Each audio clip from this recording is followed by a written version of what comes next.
নমস্কার বন্ধুরা, সোমা কিচেনে সবাইকে স্বাগত। আমি আজকে একটা ডিমের রেসিপি নিয়ে চলে এসেছি। ডিম আর নারকেল দুধ দিয়ে ডিমের কারি বানিয়ে দেখাবো। তাহলে ভিডিওটা প্রথম থেকে শেষ পর্যন্ত দেখার অনুরোধ রইল। আর যদি ভালো লাগে তাহলে আমার চ্যানেলটাকে লাইক, শেয়ার, কমেন্ট এবং সাবস্ক্রাইব করে আমার পাশে থাকবেন। যদি খুব ভালো লাগে তাহলে বন্ধুদের সঙ্গেও শেয়ার করার অনুরোধ রইল। তবে চলুন দেখে নেওয়া যাক রেসিপিটি। ডিমের এই রেসিপিটা করার জন্য প্রথমে আমি ডিমগুলোকে সেদ্ধ করে নেব। কড়াইতে জল দিয়ে দিয়েছি। ডিমটা সেদ্ধর জন্য আমি এখানে একটু পরিমাণ মতো লবণ দিয়ে দেব। লবণটা দিয়ে দিলে কি হবে, ডিমের খোসাটা সুন্দরভাবে ছেড়ে যাবে। দিয়ে আমি ঢাকা দিয়ে দেব। এবার আমি ঢাকাটা খুলে দেখবো ডিমটা সেদ্ধ হয়েছে কিনা। আর ডিমটা সেদ্ধ হয়ে গেছে, ডিমটার গাগুলো ফেটে ফেটে গেছে।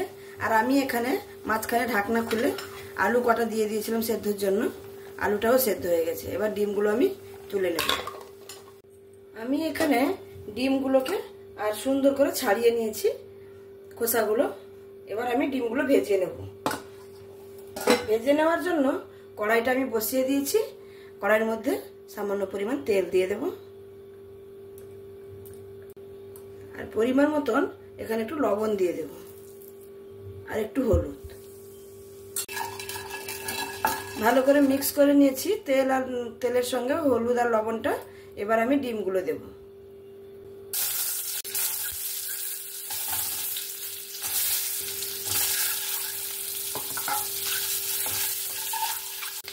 ডিমগুলো এখানে আমি সুন্দর করে লাল লাল করে একদম ভেজে নিয়েছি। এবার তুলে নেব। ওই তেলের মধ্যেই আমি যে আলুগুলো সেদ্ধ করে রেখেছি, আলুগুলো একটু ভেজে নেব।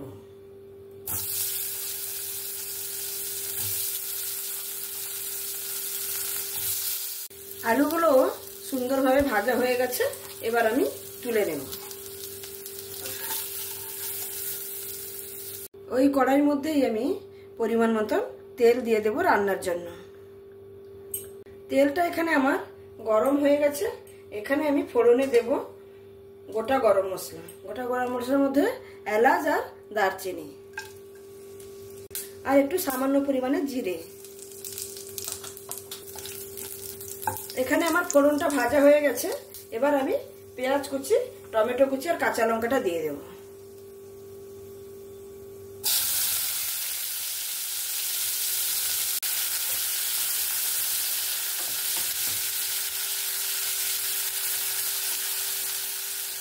এখানে যাতে পেঁয়াজ আর টমেটোটা তাড়াতাড়ি সেদ্ধ হয়ে যায় সেই জন্য একটু লবণ দিয়ে দেব।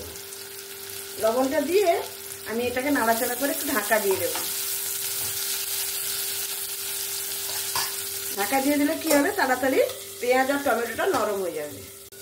এখানে আমার 1 মিনিট 2 মিনিট ঢাকা দিয়ে দিয়েছিলাম। এবার আমি ঢাকনাটা খুলে নিচ্ছি। দেখতেই পাচ্ছেন পেঁয়াজ আর টমেটোগুলো আমার সুন্দর নরম হয়ে গেছে। আদা রসুনের পেস্টটা দিয়ে দেব। দিয়ে পেঁয়াজ আর টমেটোর সঙ্গে কাঁচা লঙ্কার সঙ্গে ভালো করে কষিয়ে নেব। আমি এখানে মশলাটা দেখে নেব। আমি ঢাকা দিয়ে দিয়েছিলাম। দেখুন মশলাটা আমার সুন্দরভাবে কষানো কিন্তু হয়ে গেছে। আদা রসুনের কাঁচা গন্ধটাও চলে গেছে। এবার আমি এখানে গুঁড়ো মশলা দেব। গুঁড়ো মশলার মধ্যে আমি এখানে, যেহেতু এটা ডিমের কারি, সেই জন্য হলুদটা আমি কম পরিমাণেই দেব। আর দেব স্বাদ অনুসারে লবণ। আর একটু দেব সামান্য ঝাল লঙ্কার গুঁড়ো। যেহেতু কাঁচা লঙ্কা দিয়েছি সেই জন্য অল্প পরিমাণেই দিলাম। আর 1 চামচের মতন দেব আমি জিরে গুঁড়ো। দিয়ে আমি এটাকে ভালো করে কষিয়ে নেব।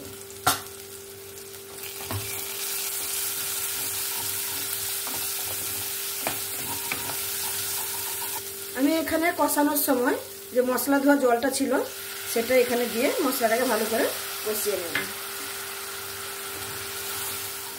মশলাটা এখানে আমার সুন্দরভাবে কষানো হয়ে গেছে।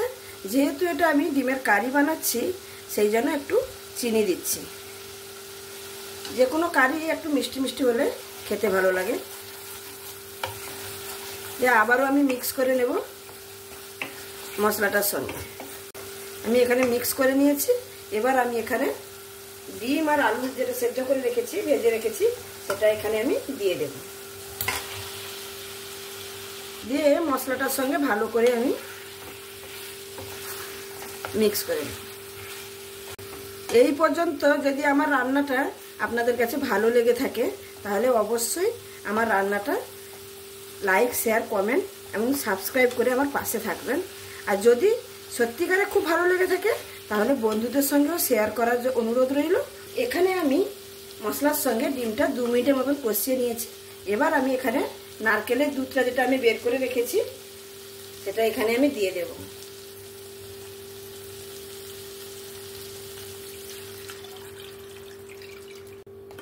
দিয়ে ভালো করে মিক্স করে নেব।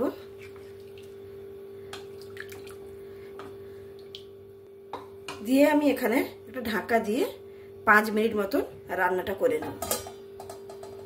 আমি এখানে 5 থেকে 7 মিনিট ঢাকা দিয়ে দিয়েছিলাম। আমি ঢাকনাটা খুলে দেখে নিচ্ছি। দেখুন রান্নাটা কত সুন্দর হয়েছে, কালারটা কত সুন্দর এসছে। এবার আমার রান্নাটা কমপ্লিট। যেহেতু আলুটা সেদ্ধ করে নিয়েছিলাম আগে থেকে, আর নারকেল দুধটা কিন্তু কোনো সময় বেশি ফোটানো ঠিক না। আমার রান্নাটা কিন্তু হয়ে গেছে।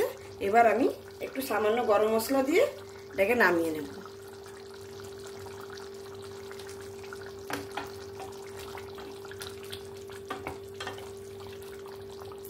তাহলে বন্ধুরা দেখতেই পেলেন আমি কি করে ডিমের কারিটা বানালাম। কত সুন্দর হয়েছে দেখুন। এই রেসিপিটা কিন্তু আমাদের বাড়িতে সবাই পছন্দ করে, আর খেতেও কিন্তু অসাধারণ হয়েছিল। আমি আজকের মতন এখানেই শেষ করছি।